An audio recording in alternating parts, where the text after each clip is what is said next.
black people, the insurrection, racism.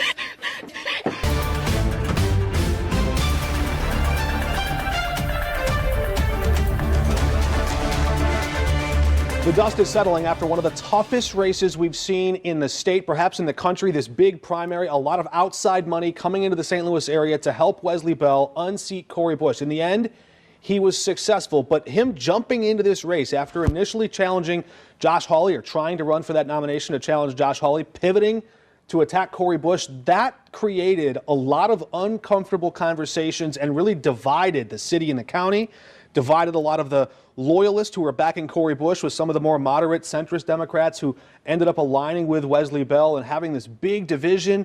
Anita Mannion, our political analyst, looking at this big breakdown where the votes lie. You look in the city, there were just 49,000 total votes. In the county, 74,000 of them. He did outperform her city numbers in the county. Meanwhile, Cori Bush just lost her fucking primary in Missouri.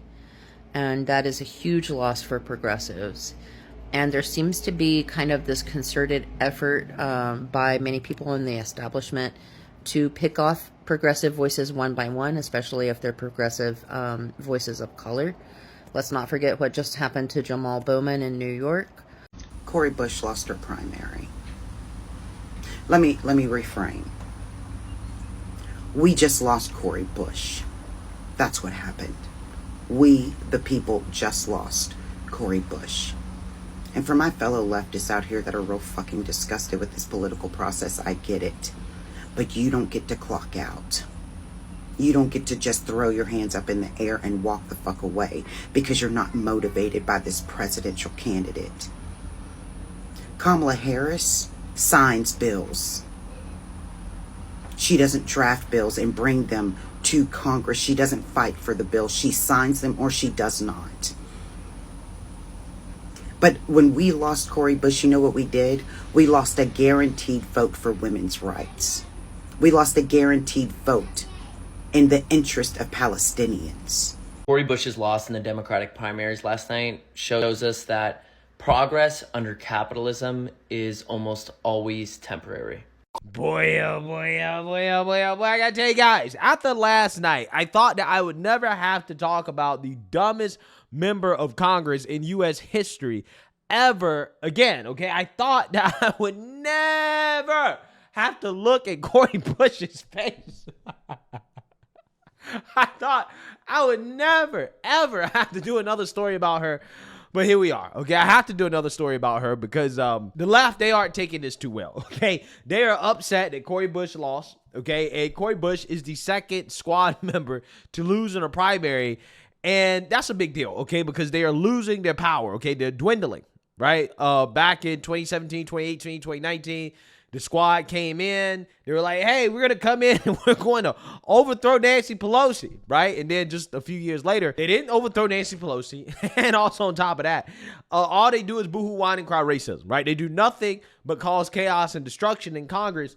And now the chickens have come home to roost and the people are voting them out, okay? And of course, they're blaming AIPAC and saying that, well, AIPAC, funded these candidates and this is why they won. And it's like, here's the thing. I'm not necessarily a fan of foreign lobbying organizations essentially buying our elections, okay? I'm not saying that I support that. But hey, in this case, I'm going to look the other way because they got rid of two of the dumbest members of Congress who probably should not have been in Congress in the first place, okay? But I don't think that it was all AIPAC, right? I think that Jamal Bowman and Cori Bush left themselves exposed to a primary challenge because of the fact that they weren't governing for their constituents. Again, all they did in Congress was conduct themselves as agents of chaos. All they did was boohoo, whine, and cry racism and bigotry, okay? That's the only thing I remember of note from these individuals, okay, that they've done. They've done nothing but play the victimhood card. They were not working on behalf of their constituents. And I think ultimately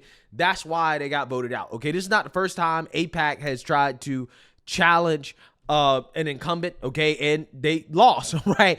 AIPAC doesn't win every single time. Just because AIPAC is funding a campaign, that doesn't mean that they're going to win automatically, okay? You need to be a strong Congress member, right, in order to survive a challenge, okay? If you're not vulnerable to a challenge, they're probably not going to put up a challenger, right? But Jamal Bowman and Cori Bush were very vulnerable because they weren't good at their jobs. It's just as simple as that. However, again, there's some people that just refuse to accept this reality, one of whom being Cori Bush, who lost her mind in her concession speech and her defeat speech last night. It was a total train wreck to the point that even cringed John Pierre, the White House, had to come out and to denounce this woman's unhinged rant after losing. And I want to talk about it, but before we get into it, speaking of wrecks, if you ever get injured in a car accident, then you better make sure that you have somebody that's fighting for you. That is why the sponsor of this video is Morgan & Morgan. Guys, I've been injured in a motor vehicle accident. You've probably been injured in a motor vehicle accident, or somebody that you know, okay? We all have somebody that we know, whether it be ourselves or somebody else, that has been injured. And sometimes that injury can be worth millions of dollars. And this is why the sponsor of today's video is Morgan & Morgan, who wants to let you know that they do not settle for lowball offers. Because oftentimes that is exactly what insurance companies try to do to clients. But Morgan & Morgan will fight to get you what you deserve if you become their client. All law firms are not the same, and Morgan & Morgan is the biggest for a reason. They have won a lot, and it only takes a few minutes to see if you have a case. And as America's largest injury law firm, Morgan & Morgan is ready and prepared to take on insurance companies of every size. If you are in an accident or injured in any way, you should know how to protect your rights. Don't overthink it. Take actions to protect your rights today. For example, they have achieved significant verdicts in the past couple of months for victims involved in life-altering car crashes. They had a $12 million settlement out in Florida, 34 times the insurance offer, and $26 million out in Philadelphia, which is 40 times the highest insurance offer. And the best part is that the fee is absolutely free unless you win. If you've ever got seriously injured, your case could be worth millions, and you are just a few clicks away from potentially changing your life. And it is so easy. You can start your claim today with Morgan & Morgan at www.forthepeople.com/blackconservative, which is the special link in the description, or you can scan the QR code that you see on the screen in order to get started. Pulling me away from my position as Congresswoman. All you did was take some of the strings off.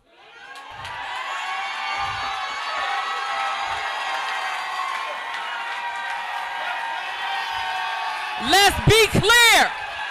Let's be clear. Let's be clear. Let's be clear. Let's be clear. Let's be clear. Let's be clear. Let's be clear. Let's talk about what it really is. Because see, now I don't have to worry about some strings that I have attached, and as much as I love my job. But all they did was radicalize me, and so now they need to be afraid. See, now they about to see this other Cori, this other side, because let me say this. I just grew up a whole lot more over the last few weeks. Just grew up a whole different way. And so what they are about to get, they think. So the thing is this. The thing is this. I don't think that anything, there is nothing that happens in my life that happens in vain. So if this happened, it's because it was meant to happen. And let me say, it's because of the work that I need to do. And let me say this.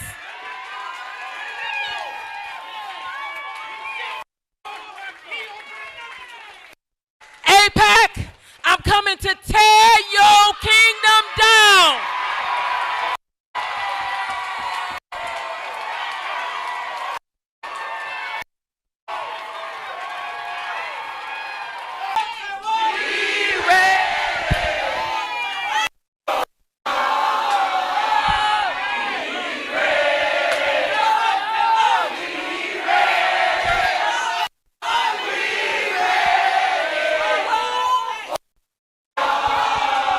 St. Louis has ever seen. The flood of outside Republican money into this district, this Democratic district,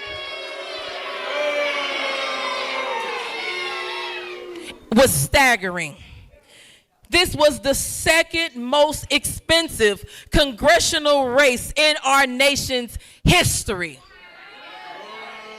$19 million and counting. And so that's how much they spent in this race. Mostly far-right funded super PACs against the interests of the people of St. Louis, the people of Missouri's first. They sought to divide us. But we've always been clear that St. Louis is a vibrant and a resilient community, one that refuses to be undermined, one that won't be taken for granted. And together we will continue to rise and stand up against the far-right Republican extremism. Oh, he don't know what he's about to have to deal with, but I hope you fight.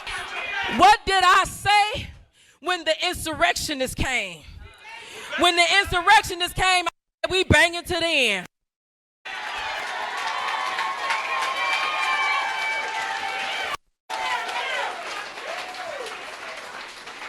And so this here was its own type of action on the people, but that's okay, because at this time, I'm taking all y'all, whoever ready, we're about to be banging to the end. Cori Bush, she gave us a speech last night after the results came in, and she said to AIPAC, who spent heavily against her, "I'm coming to tear your kingdom down." Does the president have an opinion on that statement?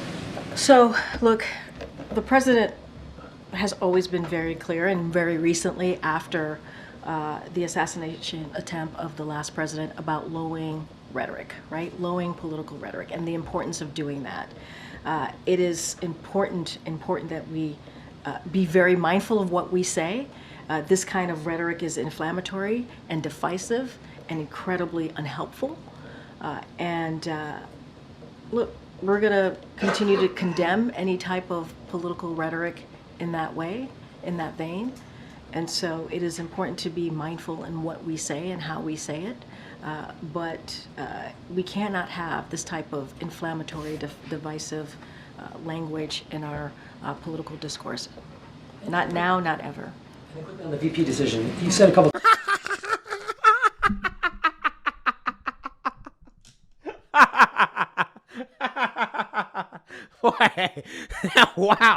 Wow. Cori Bush's rant was so unhinged that even Chris, Pierre, even the White House had to come out and say, nah, bro, we not with that, okay? We're not with all that, okay? Which, by the way, guys, I tried to translate part of Cori Bush's speech to see if she would talk about bigotry and racism. I mean, she kind of did, but she kind of didn't at the same time, okay? I think she was so focused on hating AIPAC and blaming AIPAC for the loss that she forgot to blame white supremacy.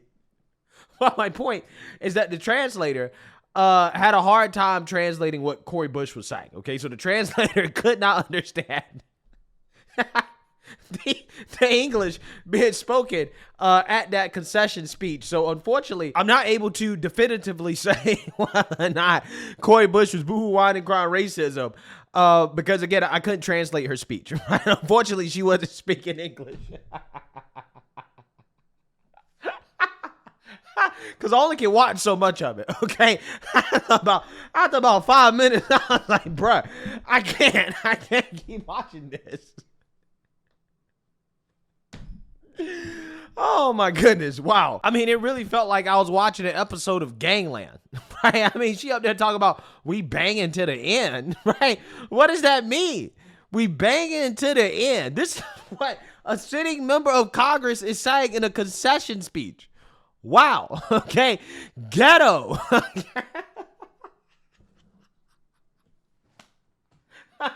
Bruh, I felt like, bro, I don't know what I just watched. I really don't. So, Cori Bush, right? She claims that she's going to get revenge on AIPAC. And what I love the most about what her and Jamal Bowman have said after losing is that AIPAC is right-wing, right? It is right-wing forces that have, taken them down, right? And it's like, no. AIPAC is not left or right. They're not pro-Democrat or pro-Republican. They're actually just pro-Israel, okay? And, you know, ultimately at the day, I think that you kind of take away from what you're saying when you falsely claim that AIPAC is right wing, as if Republicans had anything to do with you losing. Okay, because ultimately at the end of the day, right, although AIPAC is funded by some conservative groups, they're also funded by liberal groups as well too. Okay, the person that beat you was a progressive. They have the exact same positions that Cori Bush has, except Wesley Bell is pro-Israel, right? And that's the only difference. Okay, so again, don't blame the right for why you lost.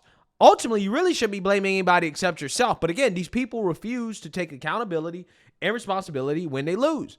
You failed your people, okay? Because like I told you guys, if Cori Bush was actually doing the work of the people, right? If she actually was doing her job, okay, instead of race hustling and getting her husband paid with campaign funds, and been a hypocrite using campaign funds for her own security while vouching to defund the police. If she was actually doing her job, it doesn't matter how much money AIPAC pours into the race, they're still not going to be able to unseat you, right? You are an incumbent, okay?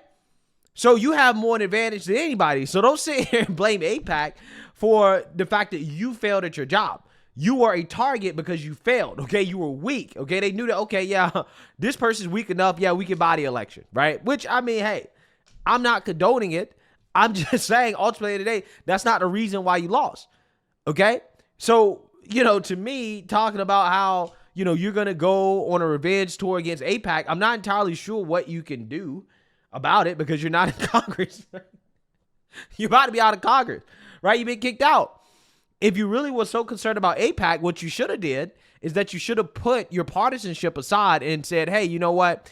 I am legitimately concerned about money in politics. I am legitimately concerned about the influence of big corporations and foreign lobbies on our politics.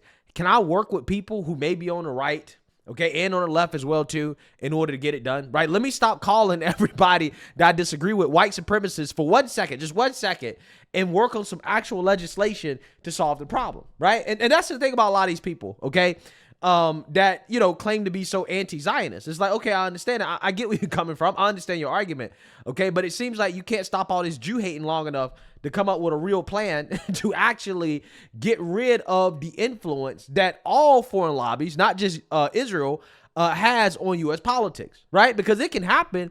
It's just that those people who are anti-Zionists on the right and anti-Zionists on the left, again, should put aside your Jew hating, okay, long enough to come together and say, hey, what can we do about this, right? Can we come together enough on this issue and say, listen, let's actually try to get some of this foreign money out of politics so that you don't have these foreign lobbying entities like AIPAC buying our elections, because I don't agree with that either. I do not think that foreign countries and their lobbying groups should have the ability to buy our elections, okay? So I agree with that. But again, I guess my point is that I'm just kind of tired of hearing, again, these people who claim to be anti-Zionist do so much complaining instead of actually, I don't know, lobbying for actual legislation that will fix the problem, right? Whether you're left or right, okay?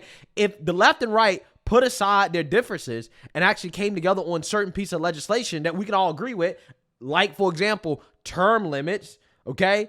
It can get done. And it's not unheard of, okay? It's not unheard of because, again, you have had people like AOC and Matt Gaetz come together to push a bill banning Congress members from owning and trading stocks. Now, here's the thing. Kevin McCarthy was supposed to actually do that, to actually get it done. Now, we all know what happened to Kevin McCarthy because he broke his promises. But my point is because you have people on the right and the left, okay, who may not necessarily be the establishment, okay? You don't have to be the establishment to get stuff done.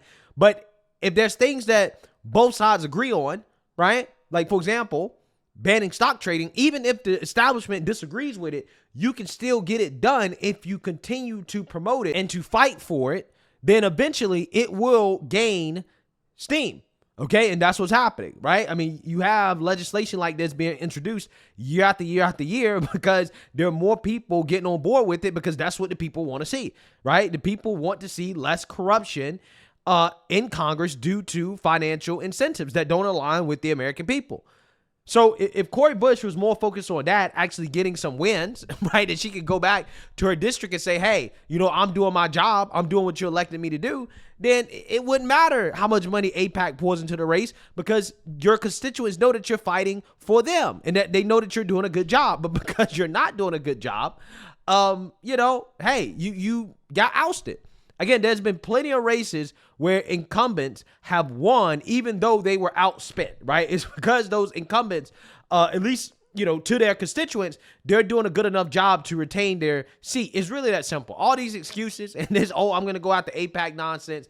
I mean, hey, best of luck to you. You won't be the first person to try to do it. And when you had a chance to actually try to do something about it in Congress, you failed. You wasted too much time pointing the finger at the other side and boohoo-whining, crying racism and white supremacy.